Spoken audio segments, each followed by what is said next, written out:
지난 시간 믿음의 지혜에 대해서 말씀을 드렸습니다. 믿음에도 지혜가 있다. 세상 지혜가 아니라 하나님 안에서 우리가 얻는 지혜가 무엇인가, 세 가지라 그랬는데요. 하나는 하나님께서 우리에게 주신 선물이 있다는 것을 깨닫는 것. 하나님께서 우리에게 주신 선물이 뭐죠? 바로 은사입니다. 은사. 내게 주신 은사가 무엇인지를 아는 것이 지혜다. 여러분, 하나님께서 여러분 무엇을 주셨을까요? 그것을 깨닫는 거예요. 두 번째는 그 은사가 각각 다르다. 나만 받은 것이 아니라 우리 모두가 받았어요. 내가 받은 것만 대단한 게 아니라 모두 받은 것이 다 똑같습니다. 그래서 서로 존중하고 서로 인정하는 것, 이것이 지혜예요. 이 지혜가 있으면 교만하지 않습니다. 서로 또 존중하게 되는 거죠. 세 번째는 그런 은사 받은 사람들이 다 함께 같이 모여서 하나님께서는 아름다운 주의 몸을 이루셨다는 거예요. 우리는 다 서로 조각조각 맞추면 다 맞춰지는 거예요. 성경을 그것을 우리는 하나의 몸이요 지체라고 말씀하신 거예요. 내가 대단한 것이 아니라 모두가 다 똑같은 거예요. 그래서 그걸 이렇게 맞춰보면 거룩한 하나님의 교회가 된다는 것이죠. 그래서 우리는 서로가 서로에게 필요한 존재라고 하는 것을 깨달아야 된다는 거죠. 이게 세 번째 지혜죠. 이런 지혜가 있으면 왜 다투겠습니까? 왜 싸우겠습니까? 서로 인정해 주는 것인데, 여러분, 이것이 바로 믿음의 지혜다. 자, 그런데 바울은 이런 믿음의 지혜를 가지고 이제 그 다음에 해야 될 것이 있다는 거예요. 그게 뭐냐면 사랑을 전하라는 거예요. 나가서 사랑을 전하라. 사랑에 대한 대전제가 하나 있다고 이야기합니다. 그것이 바로 9절 말씀입니다. 우리 함께 같이 9절 말씀을 함께 읽겠습니다. 시작. 사랑에는 거짓이 없나니 악을 미워하고 선에 속하라. 아멘. 악을 미워하고 선에 속하라. 선과 악. 그러면 세상을 가만히 보면요, 두 가지로 나눌 수 있어요. 이걸 이분법적 사고라고 하는데, 이분법적인 사고로 보면 선에 속한 것, 악에 속한 것. 이걸 잘 구분할 수 있어야 돼요. 그러면 무엇이 선이고 무엇이 악인 줄을 우리가 어떻게 알까? 하나님께서 그것을 판단할 수 있는 능력을 우리에게 주셨는데, 그게 바로 양심이라는 거예요. 양심. 디모데전서 1장 19절에 보면 바울이 이렇게 이야기합니다. 우리 함께 같이 읽겠습니다. 시작. 믿음과 착한 양심을 가지라. 어떤 이들은 이 양심을 버렸고 그 믿음에 관하여는 파선하였느니라. 아멘. 믿음과 착한 양심을 가져야 두 가지가 있다는 것. 믿음이 있고 착한 양심이 있다는 것. 어떤 사람은 이 양심을 버렸어요. 양심을 버리면 믿음이 온전해지느냐? 온전하지 못합니다. 그럼 교회 와서 열심히 기도하고 막 한다고 해서 될 게 아니에요. 이 믿음이라고 하는 것은 착한 양심 위에 있어야 되는 거예요. 양심이 화인 맞아 버리면, 양심이 썩어 버리면 믿음이라고 하는 것이 온전하지 못하고 다 무너져 버린다는 것이에요. 그래서 우리가 선한 양심을 갖는 것이 굉장히 중요해요. 칸트는 이 양심을 뭐라고 이야기했냐면 선험적 판단이다, 이렇게 이야기했어요. 이게 뭐냐면 경험에서 나오는 것이 아니라 경험하기 이전에 알 수 있다는 거예요. 어떻게 알 수 있느냐? 하나님이 우리에게 양심을 주셔서 알 수 있다는 거예요. 여러분, 이게 선인지 악인지 헷갈릴 때요, 가만히 기도해 보세요. 가만히 놓고 내가 이렇게 하는 것이 선한 것인지 악한 것인지를 가만히 놓고 기도하면 안개가 싹 거치듯이 분명히 알 수 있습니다. 아, 이거 선한 것이구나. 아, 이것은 악한 것이구나. 하나님께서 우리에게 그런 양심을 주셨다는 거죠. 악한 것이 무엇이냐? 갈라디아서 5장 19절에서 21절에 보면 악이 무엇인지를 분명하게 말하고 있습니다. 우리 함께 같이 읽겠습니다. 시작. 육체의 일은 분명하니 곧 음행과 더러운 것과 호색과 우상 숭배와 주술과 원수 맺는 것과 분쟁과 시기와 분냄과 당짓는 것과 분열함과 이단과 투기와 술취함과 방탕함과 또 그와 같은 것들이라. 전에 너희에게 경계한 것 같이 경계하노니 이런 일을 하는 자들은 하나님의 나라를 유업으로 받지 못할 것이요. 아멘. 여러분, 이거 어느 것 하나 다 보세요. 여러분, 음행과 더러운 것과 호색과 우상숭배와 주술과 전보고 뭐 이러는 거 다 이게 선인지 악인지 헷갈리십니까? 이거 헷갈리지 않잖아요. 분명히 악한 것은 분명하다는 거예요. 그리고 선한 것이 무엇인가를 알 수 있다는 거예요. 근데 사실 선과 악을 아는 게 중요한 게 아니죠. 이거는 알 수 있다니까요. 우리에게 양심이 있다면 뭐가 선이고 뭐가 악인지 알 수 있어요. 중요한 것은 실천력이에요. 실천력. 선을 실천해야 되는데 선을 실천하지 않아요. 악을 하지 말아야 되는데 악을 행합니다. 이게 문제라는 거예요. 그럼 도둑질이 악이다. 남의 물건 훔치면 안 된다. 모르는 사람이 있어요? 전 세계 공통이잖아요. 남의 물건 자기가 가져가면 안 되잖아요. 근데 세계에 도둑질이 사라집니까? 아니죠. 도둑질은 여전히 존재하고 문 꽁꽁 잠그고 그렇습니다. 누가 가져갈까 봐. 도둑놈들은 항상 있어요. 악이라는 걸 알면서도 행한다는 거예요. 문제는 알미 아니라 실천이다. 그럼 학생들 공부 잘해야지, 열심히 해야지. 모르는 학생이 어디 있겠습니까? 좋은 학교 가고 그래야 훌륭한 사람이 되고 그래야 자기가 잘 살 수 있다는 거 초등학교 한 2, 3학년만 되면 다 알걸요. 근데 공부 열심히 안 해요. 공부를 열심히 안 하게 돼. 왜? 유혹이 많아서 놀고 시험이 코앞인데도 아유 모르겠다 하고서 그러니까 못하죠. 실천이 문제라는 거죠. 여러분, 사랑은 선이고 미움은 악이라는 거 모르시는 분 있어요? 없죠. 나눔은 선이고 인색한 것은 악이라고 하는 거 모르는 분 없을 겁니다. 진실은 선이요 거짓은 악이라고 하는 거 모르는 분 없을 거예요. 그런데 우리가 그것을 실천하지 못한다는 것이죠. 여러분, 무엇이 선이고 무엇이 악인지를 바로 깨닫고 그것을 분명히 실천할 수 있는 우리가 되기를 주님의 이름으로 축원합니다. 이것을 실천하는 것이 우리가 해야 하는 사랑의 실천인 것입니다. 자, 바울은 이 사랑을 실천하는데, 선한 것을 실천하는데 두 가지의 대상이 있다고 이야기해요. 방향성.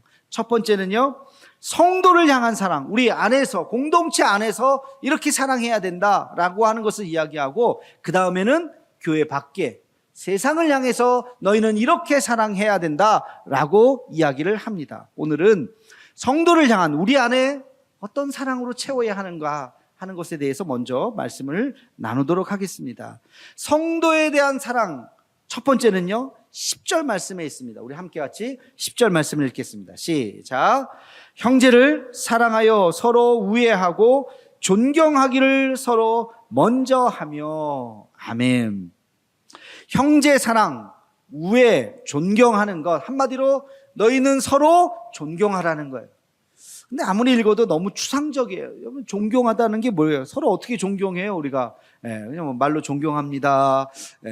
어떻게 우리가 하는 것이 존경하는 걸까? 존경하기까지 세 가지의 단계가 있어요. 잘 들으시기 바랍니다. 세 가지의 구체적인 단계가 있어요. 첫 번째 1단계는요, 서로 인사하는 거예요. 서로 환대하는 거예요. 아유, 안녕하세요, 어서 오세요 하면서. 여러분, 오늘 예배드리러 지금 이 자리에 앉기까지 몇 사람이랑 인사하셨나요? 우리 교회 안에서 만나는 사람마다 인사하는 거, 눈만 마주치면 인사하는 거죠. 앉으셔서 옆에 또 누가 앉으면 아유, 안녕하세요, 앞뒤 사람 인사하고, 아까 우리 앞뒤 옆 사람 축복하면서 찬양합시다 할 때 보면 이러고 그냥 이러고 주보 뒤적뒤적대고 그러시면 안 돼요. 앞뒤 옆 사람 같이 인사하고 환영하고 얼마나 좋아요. 여러분, 인사가 아주 중요한 거예요. 인사가 만사예요. 인사가 만사. 교육을요, 아이들에게 교육을 할 때 인사 교육을 반드시 시켜야 되고 가장 강조해야 됩니다. 우리도 우리 자녀들, 우리 아내가 아이들에게 인사 교육을 얼마나 강조해서 시켰는지 몰라요. 여러분, 서로 인사하면 여러분 서로 그 사랑이 점점 커지는 거죠. 그래서 이 인사가 얼마나 중요한지 몰라요. 교회 안에서 서로를 향해서 환대하고 환하게 인사하는 거, 이게 존경까지 가는 첫 번째 단계라는 거예요. 자, 두 번째 단계가 있어요. 두 번째 단계는 공감입니다. 공감. 공감이라고 하는 게 뭐예요? 서로 이해하고 서로 또 인정하고 서로 긍정하는 거예요. 상대방의 입장에서 이야기를 들어주는 거죠. 그래서 그렇군요. 그렇군요. 대화가 중요하죠. 공감하려면 대화를 해야 돼요. 자기 이야기를 하면 그러시군요. 아이고 얼마나 힘드셨어요. 아이고 얼마나 아프셨어요. 우리 환자들, 환우들 계시잖아요. 환우들 계시는데 또 어려운 몸을 끌고 이렇게 교회에 나오십니다. 그러면 만나면 얼마나 한 주 동안 이 더위에, 그렇죠? 건강한 사람도 더운데 아프신 분들 얼마나 더 힘드셨겠어요. 아이고 얼마나 힘드셨어요. 그렇게 공감해 주는 거, 이게 굉장히 중요한 거예요. 여러분, 이게 존경은 너무 어려운 개념일지 모르지만 공감은 할 수 있죠. 공감이 얼마나 중요하냐면요, 사회에 보면 아주 사이코패스들이 저지르는 범죄들이 있죠. 지나가는 사람 갑자기 막 그냥 아무도 관계없는데 지나가는 사람 갑자기 칼로 막 찌르는 사건들. 프로파일러들이 이런 사람들이 왜 갑자기 이런 일들이 펼치고 있는가 하는 것을 이렇게 가만히 상담을 해보면 이분들이 어렸을 때 거의 대부분이 다 불행하게 자란 거예요. 부모의 사랑을 받지 못하고 헤어지고 고아처럼 자라고 누구 하나 사랑을 받지 못해요. 그러면 옆집 사람이라든지 뭐 친척이라든지 뭐 아니 하다못해 선생님이라든지 누구든지 그 아이의 아픔과 그 아이의 고독을 좀 이렇게 품어주고 그렇지 얼마나 힘드니 하면서 그 아이에게 그 마음을 품어줄 수 있는 사람이 있었어야 되는데 그게 불행하게도 한 명도 없었던 거예요. 어렸을 땐 그걸 모르죠. 점점 크면서 세상이 나를 알아주지 않는 거예요. 나의 아픔에 대해서 관심을 가져주지 않는 거예요. 그게 분노로 커져서 지나가는 사람 막 웃으면서 지나가는 사람, 저 사람은 너 왜 웃어? 너 왜 행복해? 나는 불행한데. 그러니까 가다가 그냥 칼로 찌르는 거예요. 이런 일들이 얼마나 참 가슴 아픕니까? 여러분, 사회가 건강한 사회는 어떤 사회냐? 공감해주는 사회예요. 누구 하나 억울한 사람 살다 보면 그런 일 있을 수 있어요. 공감해줘야 돼요. 아이고 그러시군요. 아이고 어떻게 하면서 함께 같이 아파하고 함께 같이 눈물 흘릴 수 있는 그런 사회가 좋은 사회죠. 여러분, 교회도 마찬가지예요. 누구의 이야기를 함께 같이 들어주고 공감해주고 이해해주고 그런 교회가 되기를 주님의 이름으로 축원합니다. 그리고 이제 마지막 세 번째 단계는, 존경으로 가는 마지막 세 번째 단계는 바로 칭찬입니다. 칭찬. 그럼 서로 보면 서로 칭찬해야 돼요. 서로 비난하고 손가락질하는 게 아니라 서로 칭찬해야 돼요. 칭찬은요 반드시 필요한 게 있어요. 그게 뭐냐면 관찰이에요. 관찰. 그냥 칭찬합니다 그러면 뭘 칭찬하는데, 그거 빈말이잖아요. 가만히 보고 이런 행동을 칭찬하는 거예요. 칭찬은 관찰이 필요해요. 그리고 고백하는 거예요. 우리 교회가 좋은 교회가 되고 그러기 위해 사랑이 많은 교회가 되기 위해서는 어떻게 하라고요? 서로 칭찬하라는 거예요. 서로 칭찬하는 거예요. 그래서 서로 칭찬이 많아지는 교회가 건강한 교회예요. 그런 사회가 건강한 사회입니다.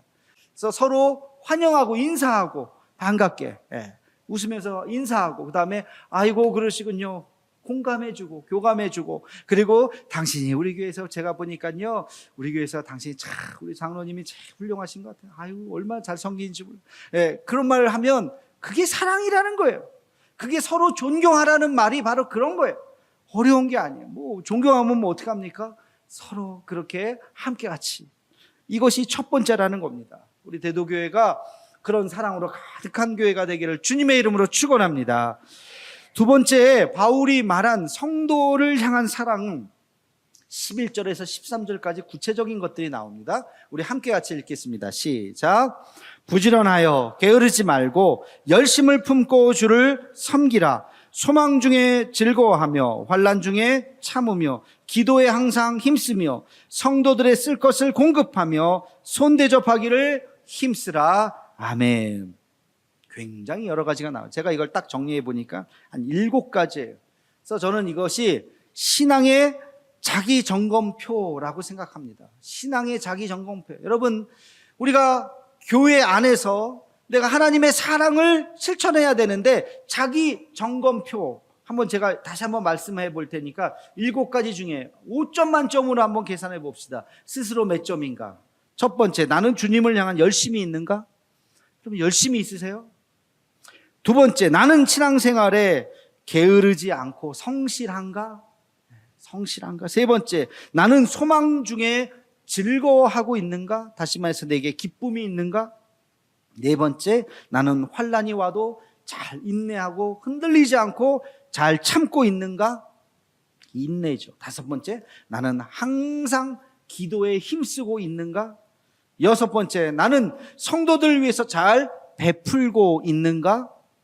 마지막 일곱 번째, 나는 낯선 사람들, 손님들을 잘 대접하고 있는가? 여러분, 이거 일곱 가지가요, 사랑에 대한 일곱 가지 자기 점검표예요. 다시 한번 제가 한 가지씩 좀 살펴보겠습니다. 먼저 첫째, 주님을 향한 열심이 있는가? 열심히 있으셔야 돼요. 열심이 참 중요합니다. 그냥 신앙생활 하는 것이 아니라 열심히 있게 해야 돼요. 뭐든지. 성경은 곳곳에서 열심을 품고 주님을 따르라고 이야기하고 있어요. 사회생활을 하는 것도 가만히 보면요, 열심히 있는 사람하고 열심히 없는 사람하고는 티가 나요. 뭘 하나 시키면 그냥 마지못해서 억지로 하는 사람 얼굴 표정, 뒷모습, 걸음걸이 티가 날까요, 안 날까요? 티가 나요. 아유, 저 억지로 하는구나. 아유, 다음부터 시키지 말아야지. 그런 사람은 사회에서도 별로 인정받지 못할걸요. 근데 예, 알겠습니다 하면서 열심히 더 하는 사람,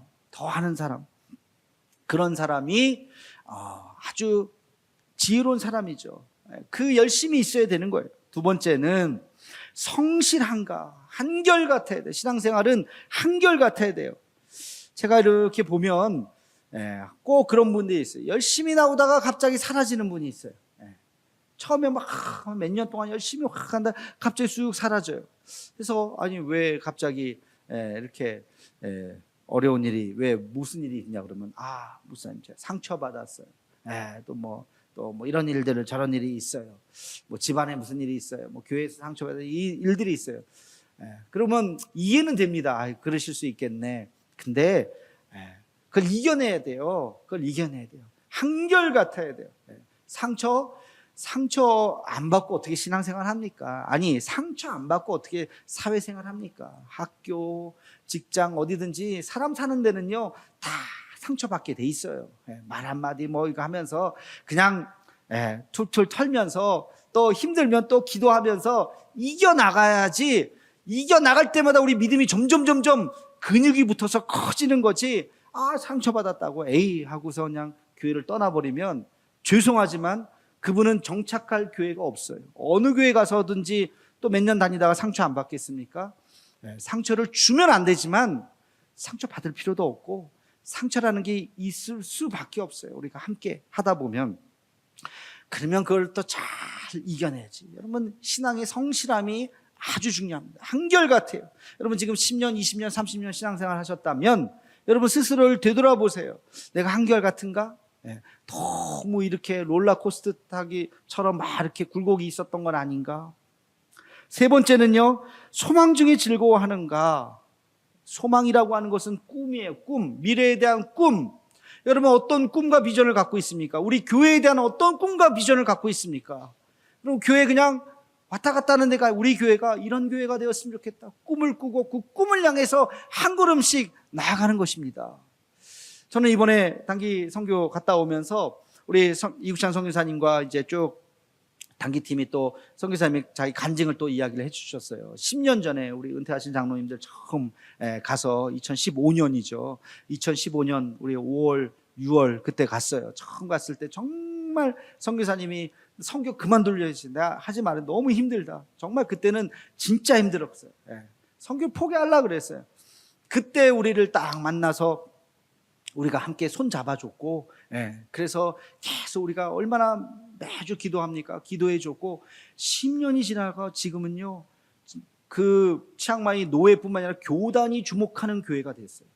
이번에 15명 아주 귀한 목사님들, 거기에 다 한 자리씩 하는, 그리고 장래가 촉망되는 그런 목사님들을 모시고 이번에 오잖아요. 8월 말에.